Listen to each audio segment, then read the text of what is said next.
Warahmatullahi wabarakatuh. Selamat siang semuanya, saya ucapkan sekali lagi selamat datang di acara Road to Native Youthpreneur Festival 2022. Oke, ini wajah-wajahnya, ada wajah yang tadi sudah ikut di sesi 1 dan sekarang sepertinya kita sudah kedatangan peserta baru juga.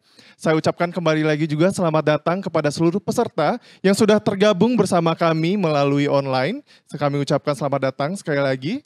Bagaimana sesi istirahatnya? Sudah kembali terisi energinya ya? Karena setelah ini kita akan memasuki sesi kedua yang tentunya temanya tidak kalah seru, yaitu mengenai strategic networking for better growth, profitability and sustainability. Boleh tepuk tangan untuk kita semua pada siang hari ini supaya kita lebih semangat lagi. Oke, untuk sesi kedua kita pada siang hari ini, kami sudah mendatangkan dua speaker, dua narasumber yang tentunya juga tidak kalah seru dan akan terus menginspirasi kita dalam dunia entrepreneur. Oke, tanpa berlama-lama kembali, mari kita sambut narasumber pertama kita yang akan membahas mengenai NFT, memaksimalkan potensi dan mengelola resiko. Kami undang ke atas panggung, mari beri tepuk tangan untuk Kak Jeffrey Joe. Kami persilakan maju ke dalam. Oke, selamat siang, silakan duduk. Oke, untuk narasumber kedua kita akan membahas mengenai cara terbaik membangun kredibilitas dan influence dalam entrepreneurship yang kali ini akan disampaikan langsung dari USS, yaitu mari kita sambut bersama Kak Syed Muhammad.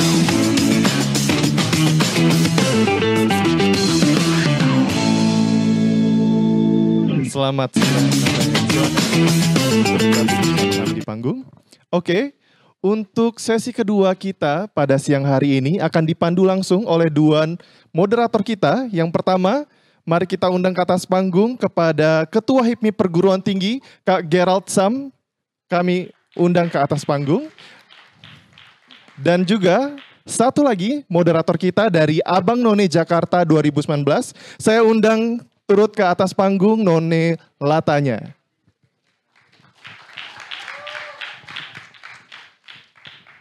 Baiklah, sesaat lagi kita akan memasuki sesi kedua kita mengenai strategic networking for better growth, profitability dan sustainability. Saya ingin mengingatkan kepada seluruh peserta baik yang ada di sini maupun yang sudah tergabung bersama kami melalui online untuk dapat turut interaktif bersama kami karena kami akan mengadakan sesi tanya jawab. Jadi buat kalian yang sudah penasaran dan atau ingin mengetahui lebih lanjut mengenai materi yang akan disampaikan bisa langsung diajukan. Baiklah. Untuk sesi kedua, saya serahkan kepada dua moderator kita pada siang hari ini. Kami persilakan. Terima kasih Bang Rafis. Oke, halo semuanya, selamat siang. Masih pada semangat? Gak kedengeran ya Kak Gerald ya suaranya. Sesi ketiga loh sampai hari ini kan. Iya, sekali lagi boleh semangat ya nih? Semangat ya. Oke, jadi hari ini saya nggak akan sendiri moderatornya. Ada Kak Gerald di ujung sana yang mau nemenin juga nih ya. Mau ngobrol-ngobrol sama pembicara kita yang keren-keren banget. Hari ini ada Kak Jeffrey Joe dan juga Kak Sayed Muhammad. Halo Kak, apa kabar? Baik, baik. Baik ya. Oke, jadi di sesi kedua kali ini ya Kak Gerald, Kak Jejo dan juga Kak Sayed ya, kita akan bahas tentang strategic networking for better growth, profitability and juga sustainability gitu ya. Wah, dari judulnya aja udah menarik gitu ya. Mungkin pertama-tama nih mau ke Kak Jejo dulu kali ya, Kak Gerald boleh ya. Oke, kalau misalkan Kak Jejo nih mungkin mau bahas tentang sekarang yang lagi happening banget nih ya teman-temannya tentang NFT ya. NFT memaksimalkan potensi dan juga mengelola risiko gitu. Betul.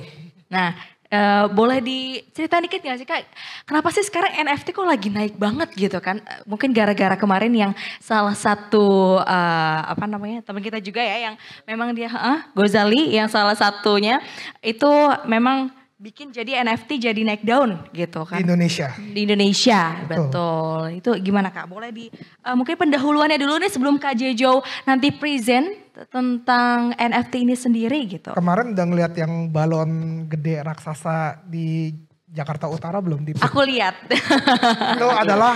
Aku lihat. Bisa dibilang hasil dari NFT. Oh, I see. Betul, jadi mungkin kita. Luar biasa ya. Itu eye-catching banget loh Kak. Thank you so much. Jadi bisa dibilang mungkin kalau dibilang awal mulanya NFT ini menarik, kenapa sih? Kita kan biasanya mungkin di sini sekarang udah paham kripto ini something yang menarik ya. Betul. Padahal 4 tahun yang lalu orang pada bilang kripto itu uang pencucian uang, uangnya tukang hacker atau kayak gimana. Malah sekarang kita bisa melihat fungsi dari kripto ini makin besar gitu loh.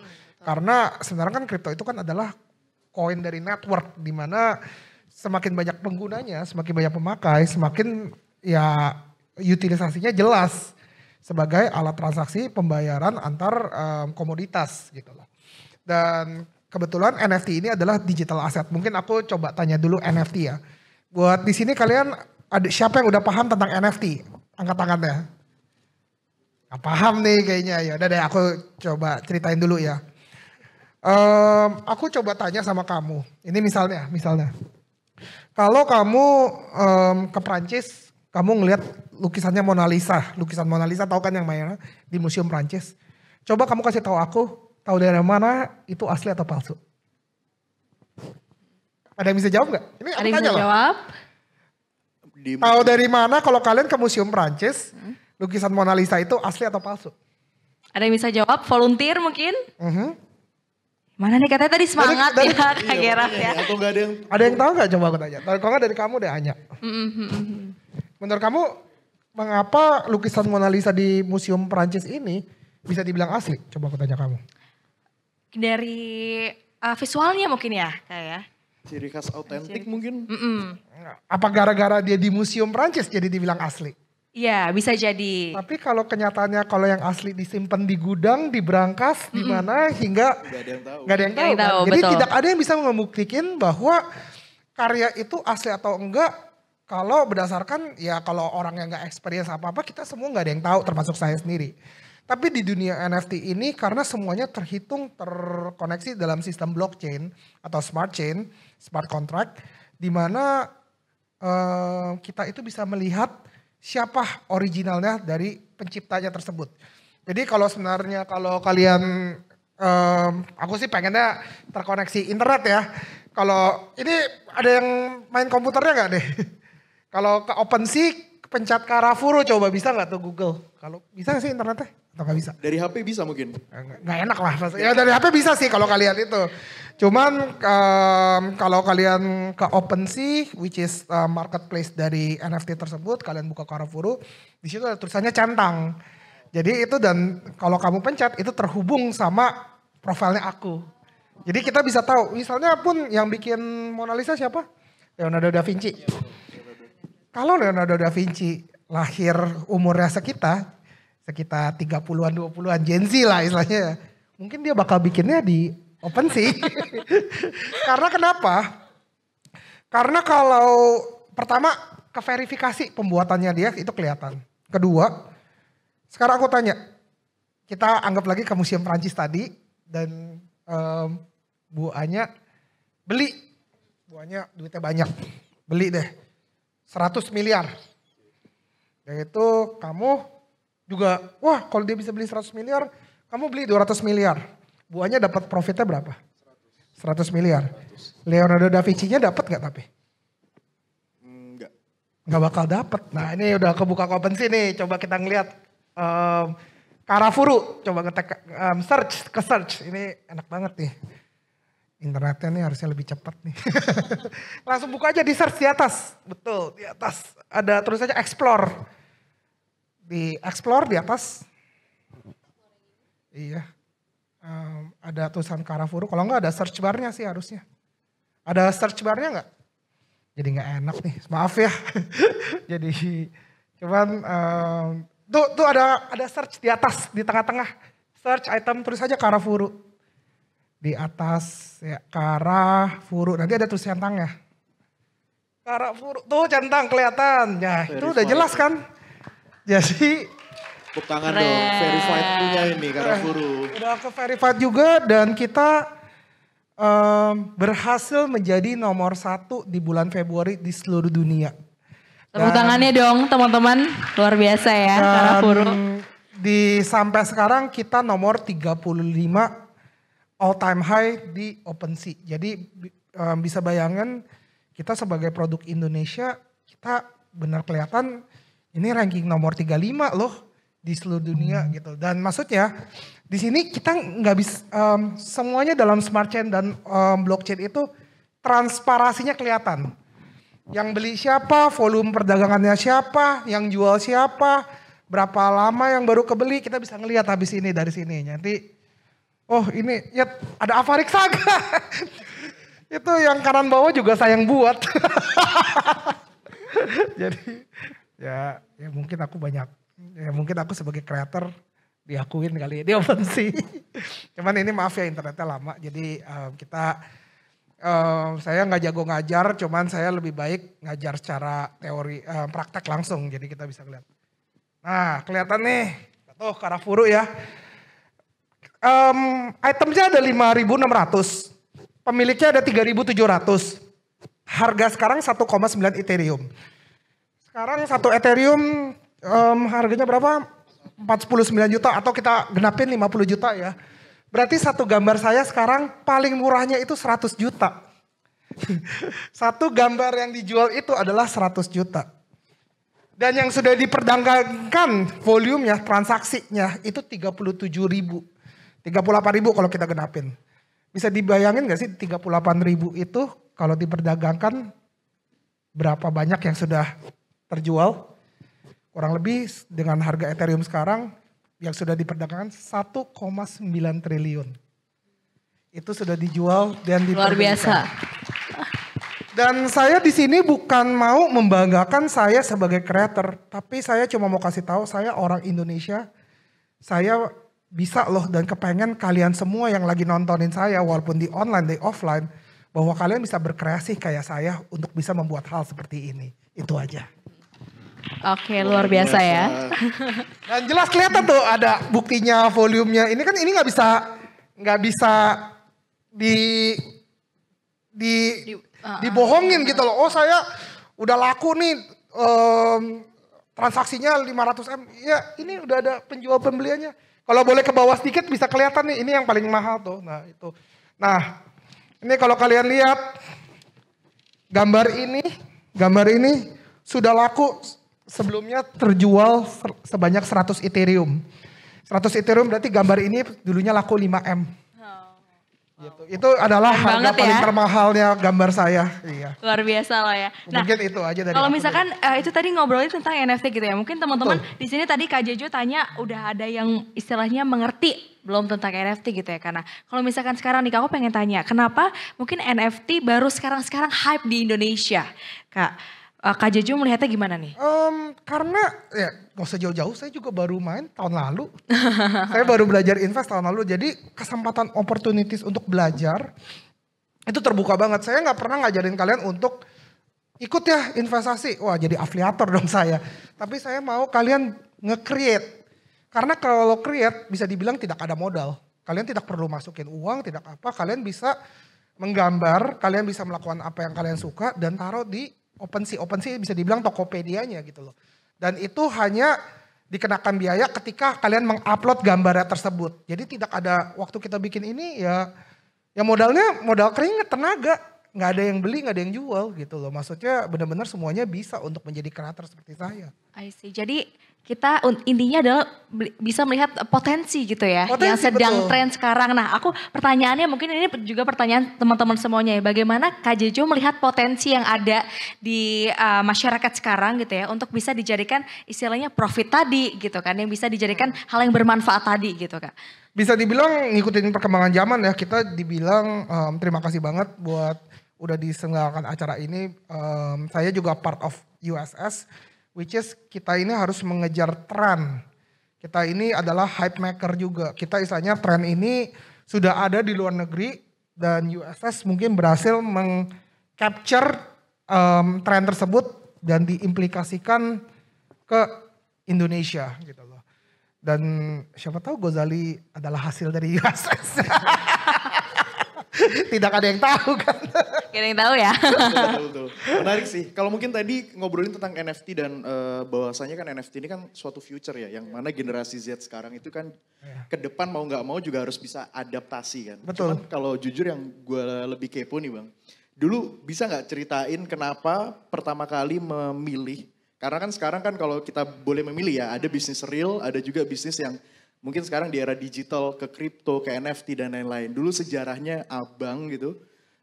Bisa tahu bisnis ini itu dan mengerti itu gimana. Karena kan teman-teman di sini kalau saya lihat belum banyak yang tahu kan. Nah gimana nih teman-teman caranya buat untuk belajar ke arah digital nanti. Ada tips and triknya atau enggak dan dulu mungkin sejarahnya gimana gitu. Sejarahnya karena kita udah tahu sih mungkin ini NFT sama kripto merupakan sesuatu part of teknologi yang gak bakal dihindarin gitu loh. Kan ada yang sesuatu contoh batu akik. Baru hype 1 tahun, habis itu sekarang batunya dulu harga 10 juta, mungkin sekarang 1.000 aja nggak laku. Dan apakah kripto akan bernasib seperti itu? Kita tidak tahu. Cuma semakin banyak orang yang memakai, utilisasinya dipakai, semakin ya ini beneran berguna loh. Dan itu mungkin bisa mengubah hidup seseorang gitu loh. Maksudnya merubah hidup seseorang di mana pentransferan data tersebut di OpenSea Carrefour, ya misalnya saya jualan Carrefour, itu sudah tidak menggunakan yang namanya dolar, tidak menggunakan namanya rupiah, tidak menggunakan mata uang lagi yang istilahnya semuanya terkoneksi dalam bentuk digital asset yaitu Ethereum. Jadi ini makin kelihatan loh fungsinya kripto tersebut gitu loh. Jadi udah nggak ada yang namanya dolar lagi, tidak ada rupiah, semuanya terbentuk dalam satu aset namanya komoditinya Ethereum. Jadi ya kelihatan lah sekarang ada orang yang bisanya tadi Carrefour ada yang laku 100 Ethereum atau apa. Itu membuktikan berarti orang yang percaya untuk menggunakan ini juga ada. Dan ketika Ethereum itu kalian dapat dan kalian mau mencairkan menjadi rupiah atau menjadi dolar. Itu sesaat loh. Bukannya nunggu berapa lama. Aduh kok gak bisa WD nih kalau kata orang. Aduh kok gak bisa cairin. Gak ada itu benar-benar volumenya besar sekali. Itu udah menjadi seperti mata uang. Gitu dan di mana di sini menjadi kesempatan kita kalau kita tidak mau belajar ya kita pasti ketinggalan. Dan kalau aku sendiri mungkin saat ini di USS adalah bagian kalau aku namain penjaga berangkas keuangan. Orangnya pelit banget. Kalau saya emang diberikan kewajiban untuk belajar mencari teknologi baru supaya saya bisa membawa ini dan memberikan value lebih terhadap USS karena ya kedepannya mungkin kita kan pernah jadi umur 20 tahun, kita pernah jadi umur 18 tahun yang istilahnya mau belajar karena di saat sekarang mereka-mereka itu yang 18 tahun, 20 tahun itu udah mainnya NFT semua.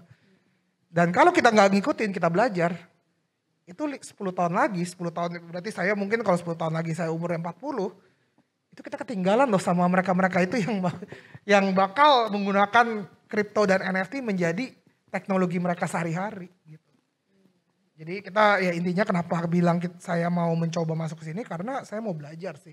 Dan kebetulan di USS sendiri kita punya target market adalah anak-anak yang melakukan ini.